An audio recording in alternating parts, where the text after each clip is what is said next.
المؤمنون الذين إذا ذكر الله وجلت قلوبهم وإذا تليت عليهم آياته زادتهم إيمانا وعلى ربهم يتوكلون۔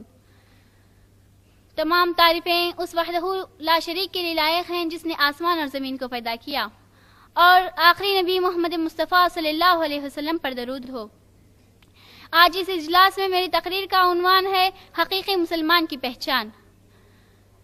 ایمان والے تو ایسے ہوتے ہیں جب ان کے سامنے اللہ کا ذکر کیا جاتا ہے تو ان کے دل اللہ کے ڈر سے کانپ اٹھتے ہیں، اور جب قرآنی آیات پیش کیے جاتے ہیں تو ان کے ایمان میں اور زیادتی ہو جاتی ہے اور وہ اپنے رب پر بھروسہ کرتے ہیں۔ ایک مرتبہ حارث بن مالک رسول اللہ صلی اللہ علیہ وسلم کے پاس آئے تو رسول صلی اللہ علیہ وسلم نے فرمایا، اے حارث آپ کی صبح کیسی گزری؟ تو حارث رضی اللہ عنہ نے فرمایا، اے اللہ کے رسول ایک حقیقی مومن کی حیثیت سے گزری۔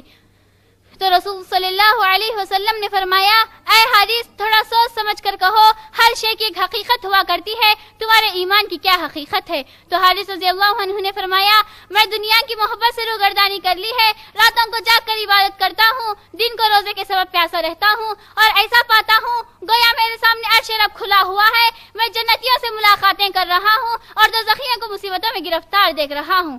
تو رسول صلی اللہ علیہ وسلم نے فرمایا، اے حارث تم حقیقی مسلمان کی حیثیت تک پہنچ چکے ہو، اسی پر قائم رہنے کی کوشش کرو۔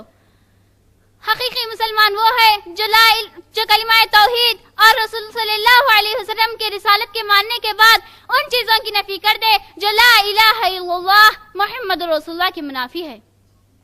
لا الہ الا اللہ محمد رسول اللہ اس عہد و پیمان کی حقیقت یہ ہے کہ حاکمیت و بادشاہت صرف اللہ تعالیٰ کے لیے ہے، قانون صرف اللہ تعالیٰ کے لیے ہے، حق صرف اللہ اور اس کے رسول صلی اللہ علیہ وسلم کا ہے۔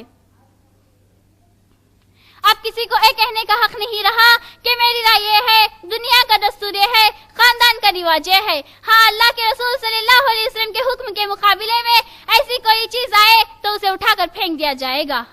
ہاں کوئی شخص زبان سے لا الہ الا اللہ محمد رسول اللہ کو اقرار کرتا ہے لیکن عملی طور پر اپنے آپ کو مسلمان ہونے کا ثبوت پیش نہیں کرتا تو اس کا دل ایمان سے خالی ہے، وہ مسلمان نہیں بلکہ وہ منافق ہے۔ وہ ایک طرف اللہ کی وحدانیت اور رسول صلی اللہ علیہ وسلم کی رسالت کا منکر ہے۔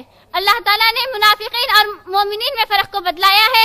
اللہ تعالیٰ قرآن مجید میں فرماتا ہے، مومنین تو ایسے ہوتے ہیں جب ان کے سامنے اللہ کا ذکر کیا جاتا ہے تو ان کے دل اللہ کے ڈر سے کانپ اٹھتے ہیں، جب قرآنی آیات پیش کیے جاتے ہیں تو ان کے ایمان میں اور زیادتی ہو جاتی ہے، وہ نماز کو ادا کرتے ہیں، زکوٰۃ ادا کرتے ہیں اور اپنے رب پر بھروسہ کرتے ہیں۔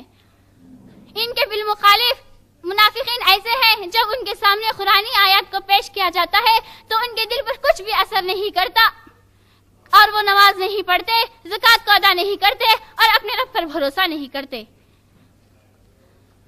اگر کوئی شخص یہ کہتا ہے کہ اللہ کے رسول صلی اللہ علیہ وسلم کا حکم کچھ بھی ہو، یہ رواج میرے خاندان یا برادری سے چلا آ رہا ہے، اس کو کیسے توڑا جا سکتا ہے، تو اس کا شمار بھی منافقین میں ہوگا، خواہ نماز پڑھ کے اس کی پیشانی پر کتنا بڑا گھٹا آ گیا ہو۔ اس لیے کہ دین انسان کے لباس میں نہیں ہوتا، اور دین رکوع سجود روزہ حج کا نام نہیں بلکہ دین اللہ اور اس کے رسول صلی اللہ علیہ وسلم کی اطاعت کا نام ہے۔ اطاعت بھی ایسی کہ ایک مرتبہ رسول صلی اللہ علیہ وسلم مسجد میں خطبہ دے رہے تھے، دو صحابہ آ رہے تھے تو وہ دونوں صحابہ دروازے پر ہی تھے۔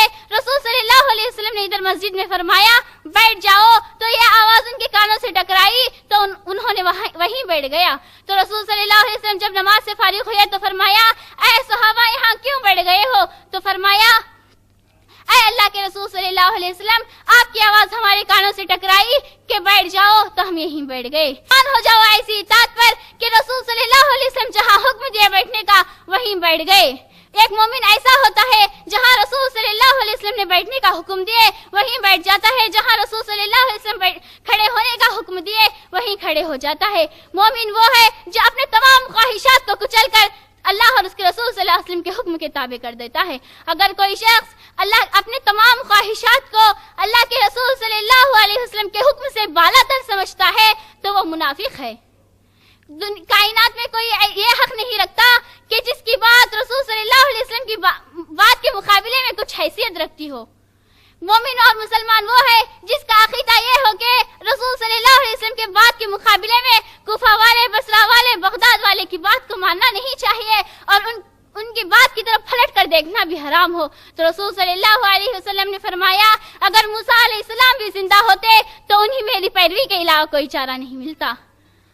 عزیز بہنوں، غور کیجئے، آج ہمارا کھانا پینا سونا یہ سب اس عہد و پیمان کے مطابق ہے جس کا اقرار ہم نے لا الہ الا اللہ محمد رسول اللہ کی شکل میں ادا کیا ہے۔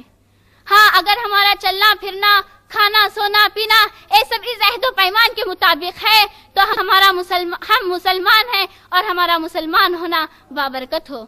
آخر میں اللہ تعالیٰ سے دعا کرتی ہوں کہ وہ ہم سب کو لا الہ الا اللہ محمد رسول اللہ کے تقاضوں کو پورا کرنے کی توفیق عطا فرمائے۔